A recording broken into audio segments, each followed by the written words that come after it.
Biden साहब जो हैं ये जो 4 दिन के विजिट पे मिडिल ईस्ट की तरफ निकले हैं, उससे पहले जस्ट मतलब है फ्यू आवर्स बिफोर दैट इनकी मुलाकात जो थी ये मेक्सिको के जो हैं प्रेसिडेंट उनके साथ हुई, मैनुअल लोपेज ओब्राडोर, और उनके साथ जो मैक्सिकन फॉरेन मिनिस्टर थे मार्सेलो एब्राड वो भी आए हुए थे।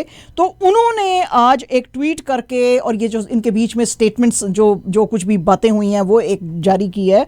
उसमें इन्होंने लिखा है कि यूएसए अब मैक्सिको को आज से लेके यानी कि 2022 से लेके 2024 तक $40 बिलियन जो है के इन्वेस्टमेंट्स की उन्होंने इजाजत दी है यूएस कंपनीज को कि आप जाके करें।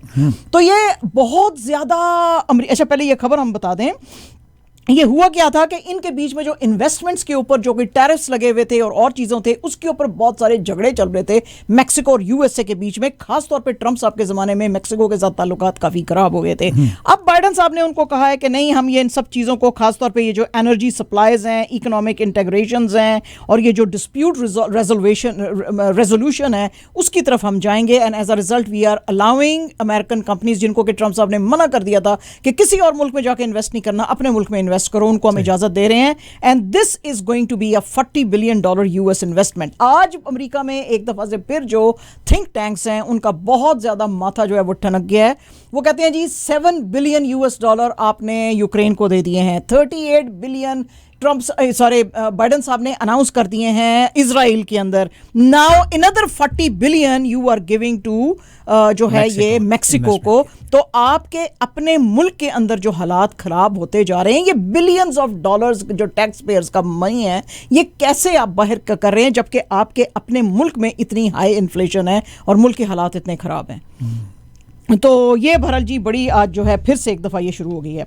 बिल गेट्स साहब जो हैं वो जी अपेरेंटली बड़े परेशान हैं कि ये पेंडेमिक जो है ये आगे आगे आगे चलती जा रही है। तो बिल गेट्स साहब ने आज अनाउंस किया है कि मेरी जो Bill and Melinda Gates foundation है उसको $20 बिलियन की मैं डोनेशन दे रहा हूँ। जाहिर है कि इसके अंदर जो इनके बोर्ड मेंबर है और उनके दोस्त भी हैं, बर्कशायर हैथवे के CEO वॉरेन बफे, वो भी $3.1 बिलियन का उन्होंने इनको गिफ्ट दिया है, तो वो भी इसमें शामिल है। और वो कहते हैं जी कि bill and Melinda Gates foundation जो है ये अब अपनी जो एंडाउमेंट्स है इन सब को यूज़ करेगी education, poverty alleviation, global progress जो है जो कि रुक गई थी इस डिजीज़ के बायस, उसको और जेंडर पैरिटी के ऊपर हम स्पेंड करेंगे। इस वक्त जो नेट वर्थ है bill and Melinda Gates foundation की वो $70 बिलियन को स्टैंड करती है। तो वो कहते हैं जी ये सारे पैसे जो हैं हम अंडर प्रिविलेज लोग जो हैं उन पे करेंगे। और आज बिल गेट्स साहब ने और भी जो वेल्दी और प्रिविलेज लोग हैं दुनिया के उनको कहा है कि इस चीज़ के ऊपर जो है आप ज़्यादा स्पेंडिंग करें, क्योंकि दुनिया में जो गरीब की हालत है वो दिन ब दिन खराब होती जा रही है। इसके अलावा यूएसए में FDA जो है उसने जी अब इजाज़त दे दी है कि ओवरसीज जो है उससे आप स्मॉल मंकी पॉक्स की जो वैक्सीन है वो ला सकते हैं। FDA के बड़े कंसर्न्स थे कि ये जो दवाइयां बाहर से आएंगी उनकी पता नहीं क्या क्वालिटी होएगी। FDA के ऑफिशियल्स जो थे फिर ओवरसीज प्लांट जो था उसका इंस्पेक्शन करने के लिए गए थे और ये इनको जल्दी इसलिए करना पड़ा है क्योंकि न्यूयॉर्क सिटी, कैलिफोर्निया और अदर पार्ट्स ऑफ US जो है उससे बहुत ज़्यादा शिकायतें आ रही हैं कि मंकी पॉक्स बेतहाशा फैलता जा रहा है। तो ये अब जो है डेनमार्क में जो फैसिलिटी है उससे 1.1 मिलियन डोजेस जो हैं खरीद रहे हैं अपने मुल्क के लिए मंकी पॉक्स के लिए वैक्सीन। और इसके साथ साथ यही बताते चले कि ओंटारियो में फर्स्ट खातून को डिटेक्ट किया गया है। यस, out of 156 पहली खातून है जिनको मंकी पॉक्स जो है वो डिटेक्ट किया गया। यस, बिल्कुल ठीक है। अच्छा जनाब, ये जो श्रीलंकन प्रेसिडेंट है गोटाबाया राजापक्षे, 73 इयर्स इनकी एज है, इनकी तो बदबख्तियां जो हैं वो बिल्कुल ख़त्म नहीं हो रही हैं। हमने आपको थोड़े दिन पहले बताया था ये मालदीव्स चले गए थे और मालदीव से अब ये चले गए हैं सिंगापुर में। उसकी वजह क्या है? उसकी वजह ये है ये अपने एयरफोर्स प्लेन में बैठ के अपनी वाइफ और 2 बॉडीगार्ड्स के साथ माले जो हैं वो वहाँ पे चले गए थे जो कि कैपिटल है मालदीव्स का, और वहाँ से अब आगे गए हैं। उसकी वजह ये हुई है कि जिस वक्त ये मालदीव्स में पहुंचे हैं और मालदीव्स के लोगों को जो कि हालांकि बहुत क्लोज है श्रीलंका के, उनको पता चला कि ये भाग के अपने मुल्क से आ गए हैं, तो वहाँ पे जी मोर्चे निकलने शुरू हो गए। बेतहाशा वहाँ पे छोटा सा वो मुल्क है उसमें प्रोटेस्ट शुरू हो गए हैं। उसमें उन्होंने लोग जो हैं बैनर लेके खड़े हुए थे, dear Maldivian friends, we urge your government not to safeguard criminals. वो जाहिर है कि श्रीलंकन थे कुछ लोग उसके अंदर, बाकी के भी मालदीव्स के लोग भी थे। उन्होंने कहा जी कि ये जो है इनको आप इधर वो शरण ना दें आप। तो इसमें जो राइट पुलिस थी उसने इन लोगों के फिर बैनर्स खींचे और इनको डिस्पर्स किया, लेकिन उसके बाद फिर क्या हुआ, वहाँ पे और लोग आ गए और उन्होंने कहा this is an extremely shameful thing that you are protecting criminals in your country and you are facilitating them and how can you do this. अब ये जो कुछ मालदीव्स में हुआ है उससे ये मालदीव्स में खतरा हो गया है कि 8,000 मालदीवियंस जो हैं वो श्रीलंका में रह रहे हैं। तो कहीं ऐसा ना हो कि इन प्रोटेस्ट की वजह से उनको जो है श्रीलंका में नुकसान पहुंचाया जाए। बहरहाल जी ये अब वहाँ से भाग के जो हैं चले गए हैं सिंगापुर और वहाँ पे जी ये अब इन्होंने वो ली है।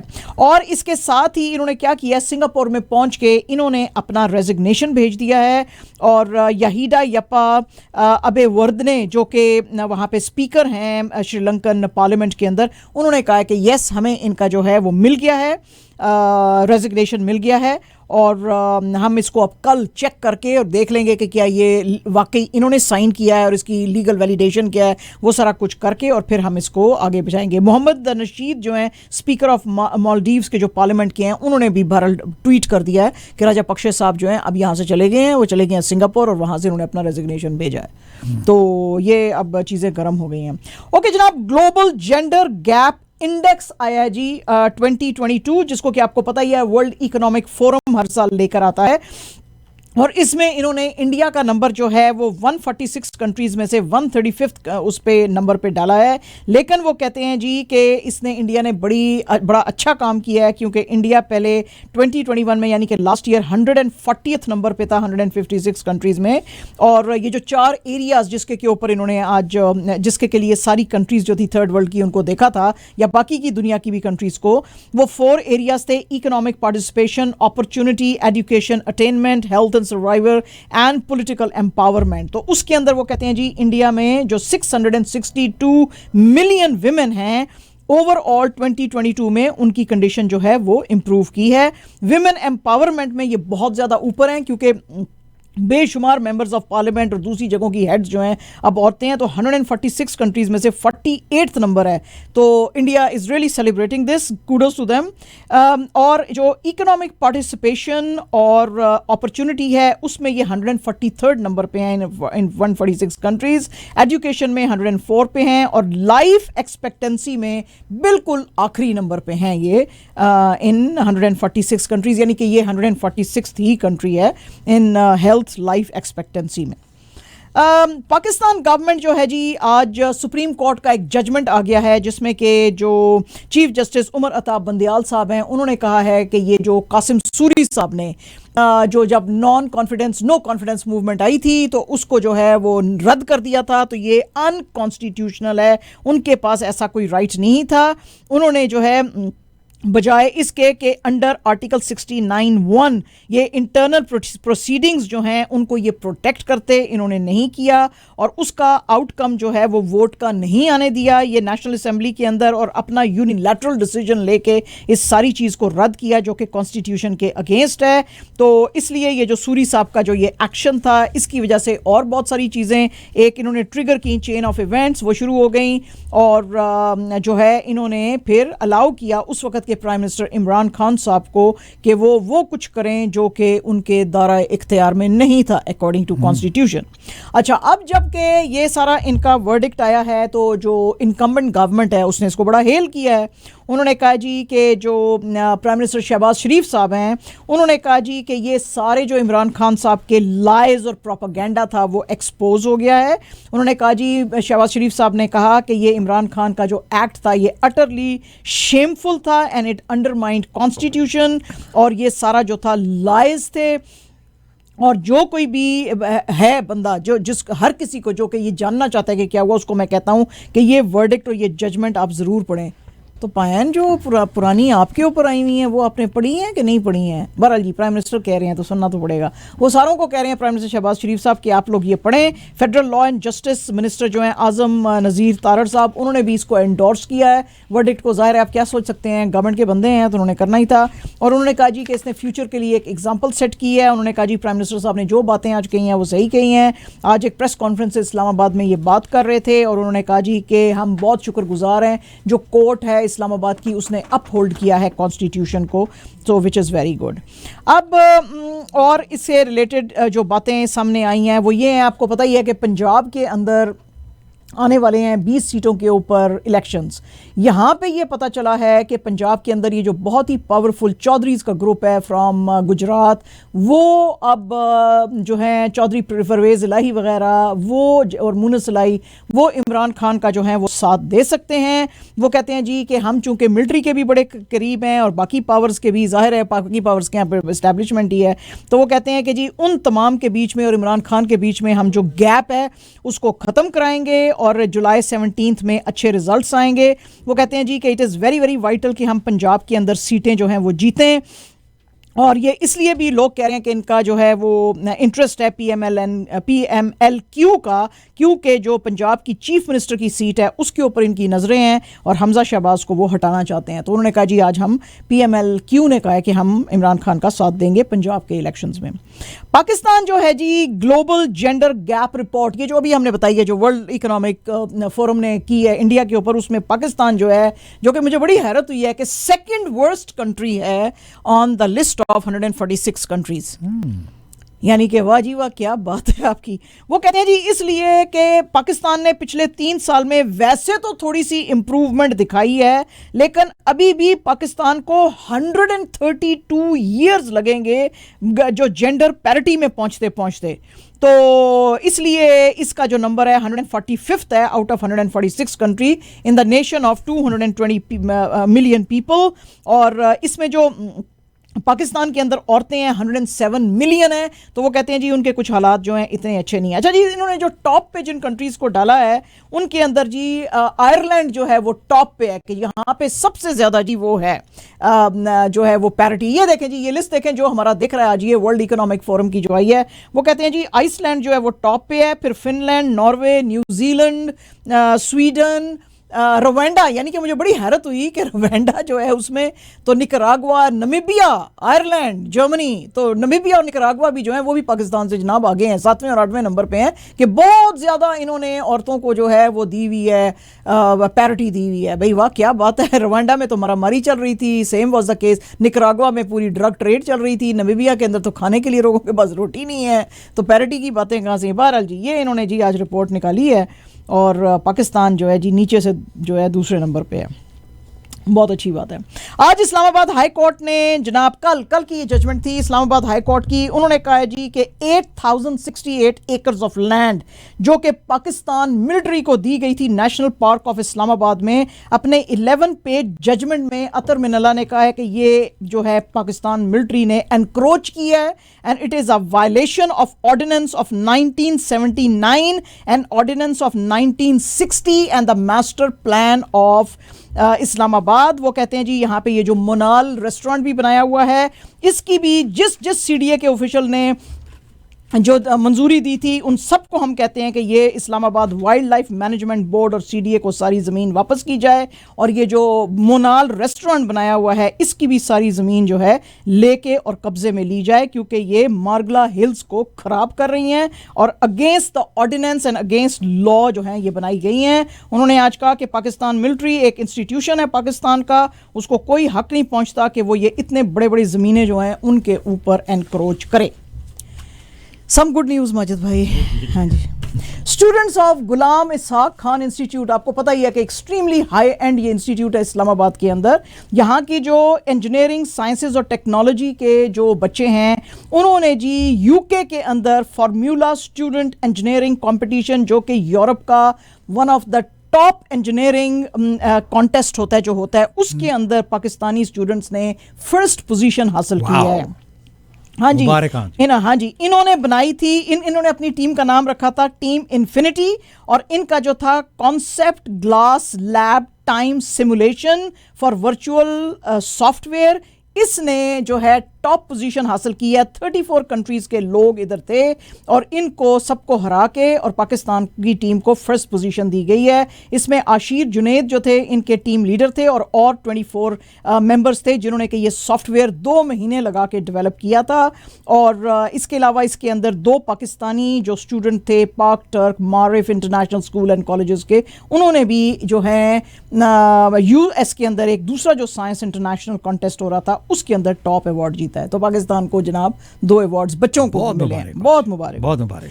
एंड जनाब सुशांत सिंह राजपूत के कटे अभी तक बंद नहीं हुए हैं, नए कटे खुल गए हैं और आज तो एनसीबी यानी कि narcotics control board of India ने आज साफ कह दिया है कि इसकी गर्लफ्रेंड जो थी ये रिया चक्रवर्ती, एक और आदमी जो एक्यूज था सैमुअल मिरांडा और इसका अपना खुद का भाई शौविक चक्रवर्ती, ये सब सोर्स करते थे ये जो थी वीड और चरस और कोकेन, और इन्होंने बैठ के डील एक की थी और डील ये की थी कि हम ये जितने हाई सोसाइटी के लड़के और बॉलीवुड जाए फिल्म इंडस्ट्री उसके अंदर अलेजली ये सारी ट्रैफिक करेंगे ड्रग्स और इनको हम देंगे और लंबे पैसे कमाएंगे। लिहाजा इसकी डेथ में ये लड़की, इसकी गर्लफ्रेंड रिया चक्रवर्ती और इसका भाई जो है शौविक वो शामिल हैं। इनकी आपको पता ही है सुशांत सिंह राजपूत की बैंड्रा का जो इनका रेजिडेंस में था उसमें इनकी लाश मिली थी 14 जून 2020 को। तो उस दिन से जो है एनसीबी इसके पीछे लगी हुई थी इस केस के और आज जो है उन्होंने अपनी यानी कि कल शाम को उन्होंने अपनी जजमेंट दी है और उन्होंने कहा जी कि ये सब शामिल थे और ये इल्लीगल बिजनेस चला रहे थे क्योंकि इन्होंने मुंबई मेट्रोपॉलिटन रीजन के अंदर कोई वैलिड लाइसेंस नहीं लिया हुआ था ये कारोबार करने के लिए। तो भाई ड्रग्स चलाने के लिए वैलिड लाइसेंस होता है पाया नहीं की गल ये समझ नहीं आई। अच्छा जी, तो जो 10 एक्यूज्ड हैं उनके अंदर ये 2 बहन भाई भी हैं और नहीं बहुत सारे एक्यूज थे, 30 के करीब थे, 10 तो नहीं थे, 30 एक्यूज थे मेरे ख्याल में। रिया चक्रवर्ती 10th नंबर की एक्यूज थी तो ऐसे था। एंड जनाब the bombshell news miss world में सुष्मिता सेन ललित मोदी के साथ डेटिंग कर रहे हैं। ललित मोदी की क्या हिस्ट्री है वो हम आपको आज अभी सुनाते हैं। और ये जो है उनका जो भाई है सुष्मिता सेन का, राजीव सेन, वो बड़ा हैरान हो गया है। वो कहता है जी मैं तो खुद बड़ा सरप्राइज्ड हूं। तो इसने जी अपनी ट्वीट डाली हुई है कि मैं लंदन वापस आ गया हूं। ललित मोदी ने कहा है कि ग्लोबल टूर लेके मालदीव सार्डिनिया से और she is my better half यानी कि सुष्मिता सेन को बेटर हाफ कहा है और कहा है कि we are just dating not married just to clarify but it will happen one day. तो इसने न्यूज़ ने आज एंटरटेनमेंट की दुनिया में बड़ा तहलका मचाया है। वो तहलका इसलिए मचाया है क्योंकि अभी हम आपको ललित मोदी की सारी हिस्ट्री सुनाते हैं, लेकिन इसके साथ साथ आपको बता दें कि केविन स्पेसी जो है जिनके के ऊपर सेक्सुअल असॉल्ट के केसेस थे 3 लोगों के, उन्होंने आज ओल्ड बेली में जब इनकी हियरिंग चल रही थी तो इन्होंने तमाम चार्जेस से बोला है मैं नॉट गिल्टी हूँ। तो अब जज मार्क वॉल जो है उन्होंने जून 6, 2023 जो है उसका ट्रायल किया। वो कहते हैं जी 3 से 4 हफ्ते लगेंगे और इसके अंदर ये होगा। ये सारे इंसिडेंट्स जो सेक्सुअल अब्यूज के हुए थे लंदन में मार्च 2005 से अगस्त 2008 के बीच में हुए थे और एक जो है वेस्ट यूके में हुआ था 2013 में। ये सारे विक्टिम्स अब 30s और 40s में हैं, लेकिन जो लॉयर हैं इनके उन्होंने कहा जी मेरा क्लाइंट ये डिनाई करता है। हॉकी कनाडा जो है जी उसने अनाउंस किया है कि हम सेक्सुअल हरासमेंट के जो केसेस हैं उनको बहुत सीरियसली ले रहे हैं और उनके ऊपर हम काम कर रहे हैं। और उन्होंने कहा जी कि जितने भी अब प्लेयर्स हैं वो सामने आएँ और वो आके बात करें। अगर उनके साथ कुछ भी ऐसा हुआ है हम इनको एनकरेज करते हैं, अगर उन्होंने ना किया तो वो किसी भी हॉकी कनाडा के एक्टिविटीज़ और प्रोग्राम्स में हिस्सा नहीं ले सकेंगे। जबकि पहले इन्होंने अनाउंसमेंट की थी कि जो कोई भी आता है हम उसको एनकरेज करते हैं वो सामने आए, लेकिन वो मैंडेटरी नहीं था। अब जो है ये मैंडेटरी जो है ये हो गया है क्योंकि बहुत सारे सेक्सुअल अब्यूज के केसेस जो थे आए थे against members of 2018 world junior team के। और तो वो जो है उनमें से कई लड़के जो 8 लोग जिसपे इन्होंने चार्ज किया ना उसमें से कई लड़के जो हैं वो they are already playing in NHL now. Yes that's right. तो अब ऐसे अच्छा रॉयटर्स की जनाब ये खबर है और रॉयटर्स की देखें किस्मत कैसे बदलती है मजिद भाई। जो अफ्रीका का फास्टेस्ट मैन है फर्डिनेंड ओमेयला, उसको अभी तक वीजा यूएस का नहीं मिल रहा था। ये जो वर्ल्ड एथलेटिक्स चैंपियनशिप्स हो रही हैं और ये फास्टेस्ट आदमी है पूरे अफ्रीका का। इसको बहरहाल जी just few hours before the start of the championship इसको मिल गया है। तो अब ये कह रहा है जी कि मैं 100 मीटर रेस के लिए अमेरिका फौरन पहुंच रहा हूं और मैं अब इसमें पार्टिसिपेट करूंगा। तो जनाब क्या बात है। ज़हीर अब्बास साहब जो हैं, जिनको कि एशियन ब्रेडमैन भी कहा जाता था, उनकी तबीयत बहुत ज़्यादा ख़राब थी कुछ दिनों से। लंदन में वो थे और 74 ईयर्स उनकी एज है। उनको 2021 में यानी कि लास्ट ईयर कोविड हो गया था। फिर वो दुबई गए थे, दुबई से वो फिर लंदन जब आए तो उनकी तबीयत बहुत ज़्यादा ख़राब हो गई थी, उनको ICU में रखा गया था। लेकिन अब उनकी वाइफ ने कहा उनकी तबीयत ठीक है, और रमीज़ राजा ने भी उनकी हालत के बारे में पूछा है, तो he is improving, which is very good. And जनाब Virat Kohli, my favourite star है जी, cricket star, 33 years total age है उनकी। तो जनाब इनको जो अब 5 मैच T20 सीरीज जो वेस्ट इंडीज़ में ये लोग खेलने जा रहे हैं और 18 मेंबर स्क्वाड है, उसके अंदर विराट कोहली का नाम नहीं है। तो लोग ये कह रहे हैं कि क्या इसको ड्रॉप कर दिया गया है कि या इसको T20 वर्ल्ड कप जो ऑस्ट्रेलिया में होने वाला है उसके लिए इसको रेस्ट किया गया है, क्योंकि इनकी काफ़ी पोजीशन नीचे जा रही है। 2019 के बाद इन्होंने कोई एक भी 100 रन नहीं बनाए हैं। और जो इनकी टीम है उसको लीड अप करेंगे ऑल फॉर्मेट कैप्टन जो है रोहित शर्मा। और वो कह रहे हैं जी कि अब ये मैचेस जो हैं ये खेले जाएंगे ट्रिनिडैड, सेंट किट्स, लॉडर हिल में, और उसके बाद जाके फ्लोरिडा में खेले जाएंगे। ठीक है जी। और अब हम आपको सुनाते हैं जी this all colourful person Lalit Modi की स्टोरी। ललित मोदी जो हैं आपको पता ही है, पहले तो हम आपको बता दें कि IPL का जो ब्रेन था के पीछे जो था वो ललित मोदी साहब थे।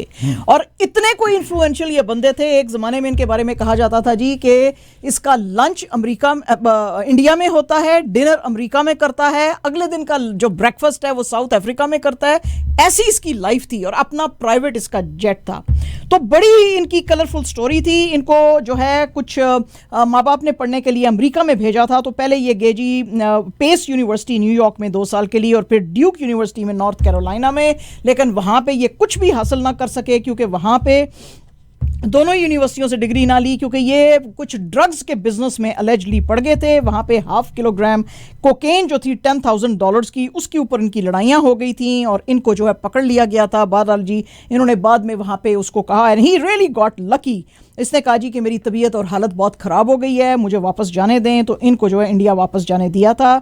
इन्होंने जनाब अपना बिजनेस गॉडफ्रे फिलिप्स जो है इंडिया, उसको सेटअप किया था और 10 year joint venture Walt Disney pictures के साथ किया था। और इन्होंने कहा था कि इसके अंदर सब कुछ शामिल होएगा, फैशन टीवी भी। और इनकी जो मेन पैन इंडिया डिस्ट्रीब्यूशन थी वो थी ESPN के लिए, जिसकी के वर्थ उस जमाने में $975 million थी। तो ये he was doing very very well. And at that point ये BCCI के पास गए और इन्होंने कहा कि हमको एक अपनी इंडियन क्रिकेट लीग लिमिटेड जो है वो शुरू करनी चाहिए। BCCI ने ये इनका सारा आइडिया जो है रद्द कर दिया। उन्होंने कहा जी कि नहीं। तो ये 1999 में, क्योंकि उनको बड़ा क्रिकेट से प्यार था, इन्होंने जनाब जो है हिमाचल प्रदेश क्रिकेट एसोसिएशन उसमें ये इलेक्ट हो गए। और फिर इन्होंने BCCI को कहा कि क्योंकि ये आपकी कॉन्स्टिट्यूएंट बॉडी है तो मुझे आपको हिस्सा दें। फिर इसको BCCI ने रद्द कर दिया। 2004 में इन्होंने अपना इन्फ्लुएंस चलाते हुए ये वाइस प्रेसिडेंट बन गए पंजाब क्रिकेट एसोसिएशन के।